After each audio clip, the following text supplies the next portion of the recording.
होता है, ठीक है, या ग्राफ बनाना, ठीक है।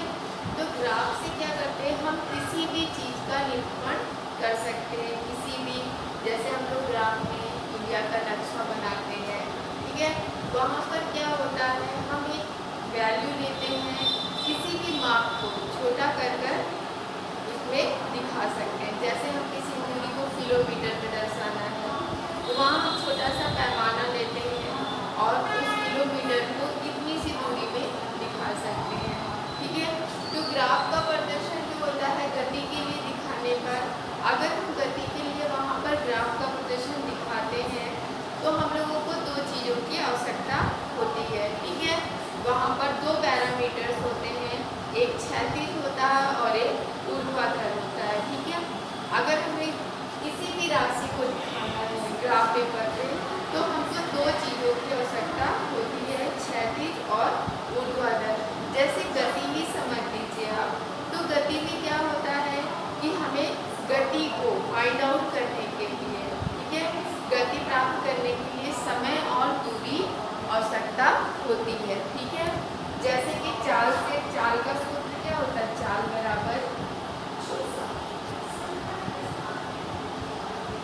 दूरी बटे समय, ये होता है इसका सूत्र, ठीक है। तो हम चाल तभी बता सकते हैं जब हमें दूरी और समय पता हो, ठीक है।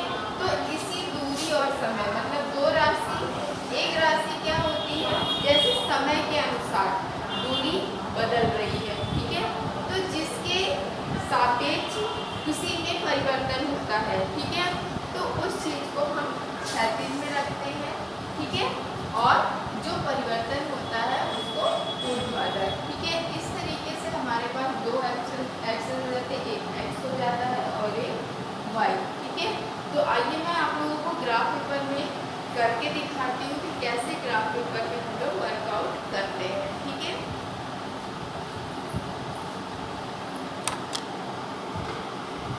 ये देखिए बच्चों, आप लोगों को एक ग्राफ पेपर दिखाई दे रहा है, ठीक है। यहाँ पर ग्राफ पेपर जो होता है, देखिए यहाँ पर अगर हम लोग इसको रखते हैं, ठीक है, तो सबसे पहले ग्राफ पेपर देखना सीख लेते हैं, ठीक है। तो यहाँ पे देखिए ये बड़े खाने बने हुए हैं, ठीक है। तो ये ग्राफ पेपर आप लोग को दिख रहा है। यहाँ पर देखिए इस ग्राफ पेपर में, इस ग्राफ पेपर को आप लोग ध्यान से देखिए। तो यहाँ पर अगर हम इस चीज़ को यहाँ पर एक पॉइंट, ठीक है, हमेशा कोशिश करते हैं कि इस कॉर्नर पॉइंट को हम मानते हैं मूल बिंदु, ठीक है। लेकिन अगर हमें समस्या हो या कभी कभी दिक्कत होती है संख्या लिखने के लिए, तो हम यहाँ पर एक मूल बिंदु मान लेते हैं। और ये जो रेखा हमारी दिखाई दे रही है, इसको हम क्षैतिज रेखा बोलते हैं और इस खड़ी रेखा को ऊर्ध्वाधर रेखा बोलते हैं ग्राफ में। तो चलिए कैसे इसको प्रदर्शित करते हैं, मैं आप लोगों को एक सवाल के माध्यम से समझाती हूँ, ठीक है। यहाँ पर देखिए मैंने दो, एक क्षैतिज रेखा खींच ली है और एक ऊर्ध्वाधर, ठीक है। तो यहाँ हम लोग जो है दूरी का ग्राफ बना रहे हैं। तो जब भी दूरी का ग्राफ बनाना होता है चाल का, तो मैंने कहा क्षैतिज रेखा जो होती है एक्स अक्ष कहलाती है और ऊर्ध्वाधर रेखा जो होती है आपकी वो वाई अक्ष कहलाती है, ठीक है।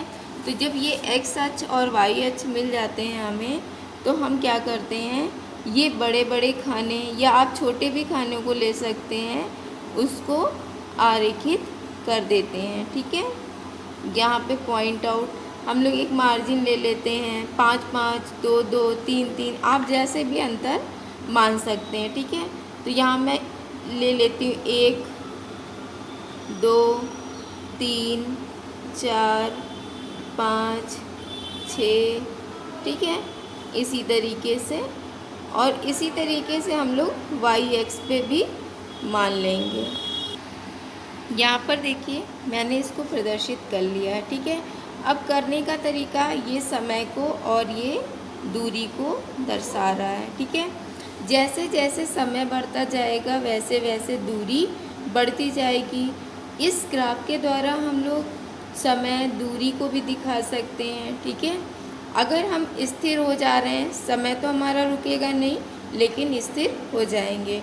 ठीक है, तो यहाँ मैं आप लोगों को एक सरल रेखीय गति के बारे में बताऊंगी।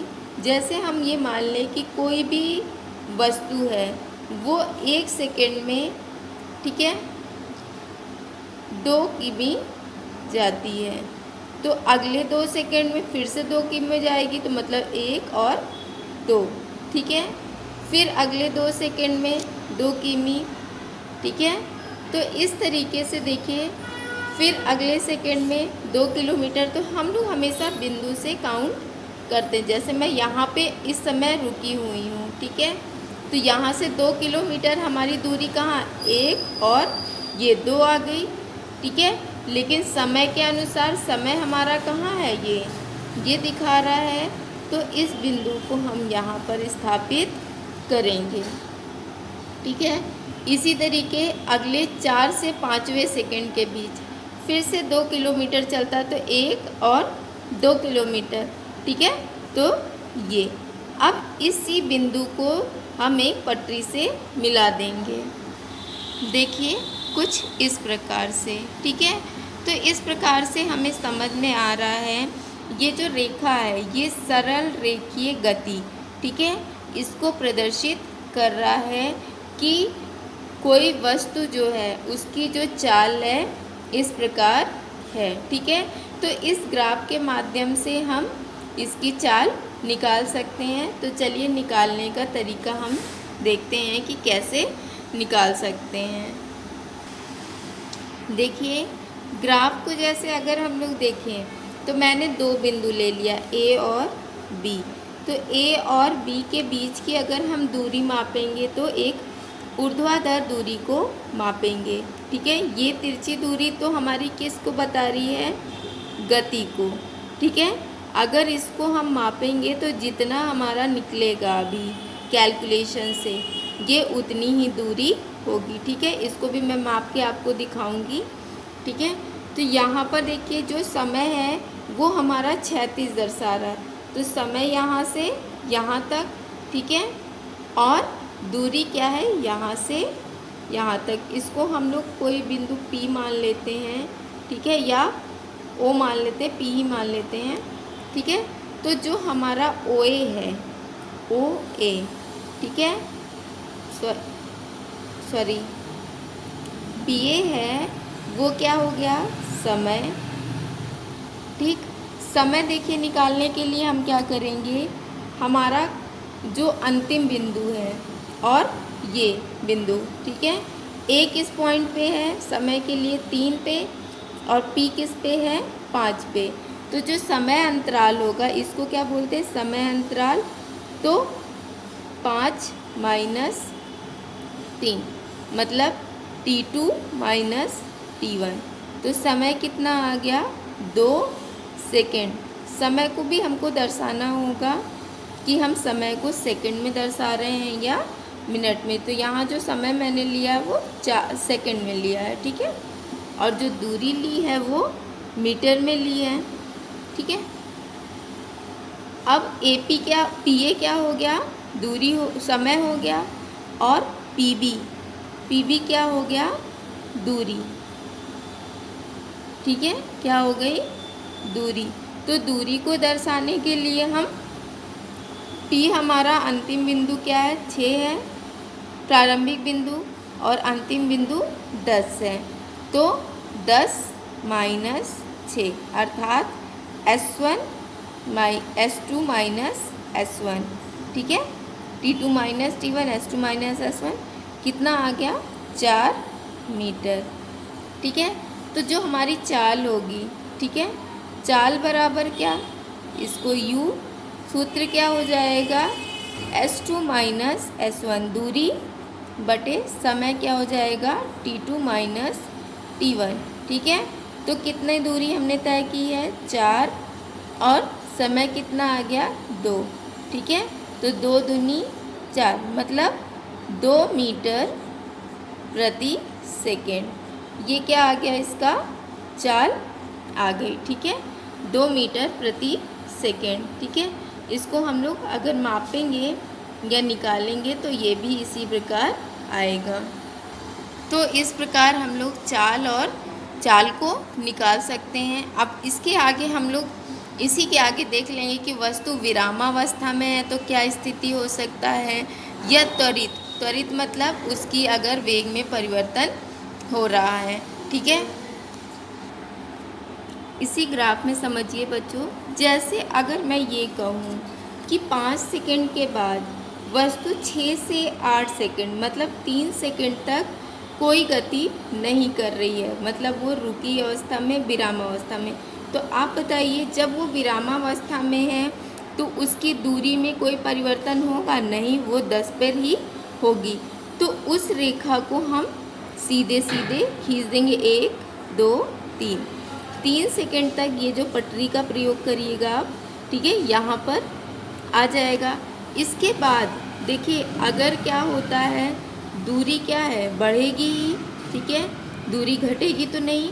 तो ये ग्राफ कभी भी नीचे नहीं आएगा। अगर आप चाल वेग का ग्राफ खींच रहे हैं तो एक चीज़ हमेशा ध्यान रखिएगा, ये ग्राफ नीचे कभी नहीं आएगा। ठीक है, अगर आपकी चाल बदलती है, ठीक है, जैसे अभी तक 1 सेकंड में 2 मीटर जा रही थी, अगर ये कह दें कि अगले 1 सेकंड में जो है आधे मीटर जा रही है। ठीक है, आधे मीटर का क्या मतलब है, देखिए 8 से 9 के बीच। ठीक है, तो यहाँ से यहाँ तक की दूरी, यहाँ से यहाँ तक की दूरी को हम 1 मीटर मान रहे हैं, तो आधा मतलब ये, अर्थात 1 सेकंड में जो है, ये मान सकते हैं 1 सेकंड में जो है 1 मीटर चल रही है।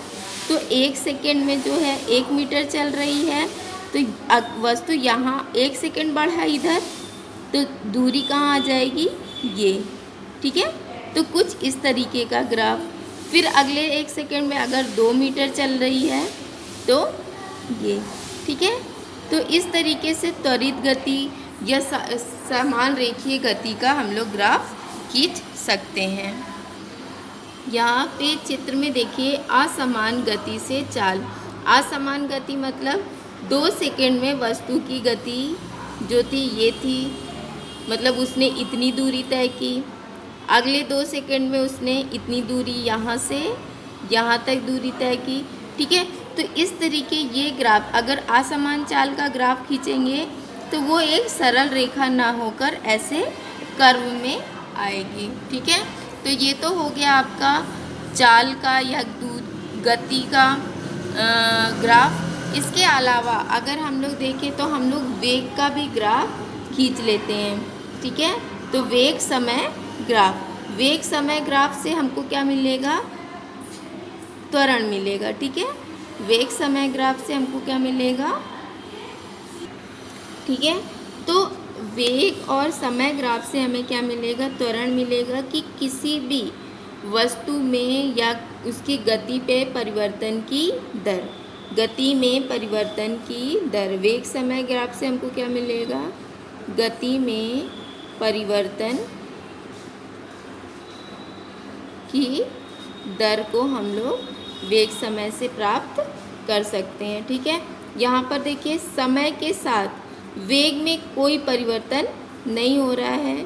ठीक है, तो इसका ये जो सीधा सीधा ग्राफ क्या दिखा रहा है कि इसमें वेग में कोई भी परिवर्तन नहीं हो रहा है, अर्थात वस्तु जो है एक समान चाल से चल रही है। यहाँ पर जो त्वरण आपको मिलेगा तो त्वरण क्या होगा, शून्य होगा। ठीक है, इसी तरीके आप दूसरे ग्राफ पे आइए तो देखिए समय के अनुसार उसका वेग परिवर्तित हो रहा है, अर्थात यहाँ पर त्वरण उत्पन्न हो रहा है, गति क्या हो रही है, त्वरित हो रही है।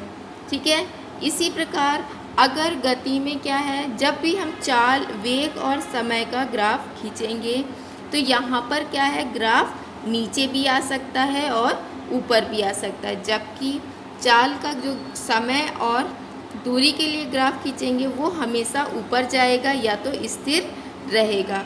लेकिन अगर हम वेग और समय का ग्राफ खींचते हैं तो उसमें क्या है, ग्राफ ऊपर जा सकता है, नीचे जा सकता है, एक समान हो सकता है। ठीक है, यहाँ पे देखिए दूसरा ग्राफ।